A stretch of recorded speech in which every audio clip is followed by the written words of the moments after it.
Hello friends, কেমন আছো? তোমাদের কি আমার কোনো ভিডিও ভালো লাগছে না?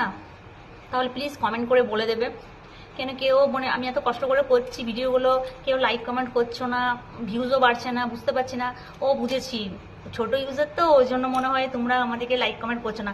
একটা কথা বলতে চাই, মানে আমার মতো অনেক হাজার হাজার লাখ লাখ মনে ফ্রেন্ডস আছে, সবাই তো আর মানে বড় আইডি সবারই হয়ে ওঠেনি। ওকে, তো প্লিজ এই ছোট আইডিগুলোকেও কিন্তু একটু তোমরা সাপোর্ট করো। ছোট আইডিরাই কিন্তু তোমাদের বড় আইডিতে কিন্তু সাপোর্ট করে, বেশি লাইক কমেন্ট করে। আর তোমরা কিন্তু ছোট আইডি দিকে মানে সেরকম কেয়ার করো না। সো প্লিজ আমাদেরকেও একটু কেয়ার করো। এই ছোট থেকে কিন্তু মানুষ বড় হয়। আমরা সবাই, আমি না, আমার মতন যারা যারা সবাই আছে সবার তরফ থেকে বলছি, প্লিজ তোমরা আমাদের একটু হেল্প করো, আমাদের পাশে থেকেও সাপোর্ট করো। আমরাও তোমাদের দেখবে সাপোর্ট করব। ওকে, বাই।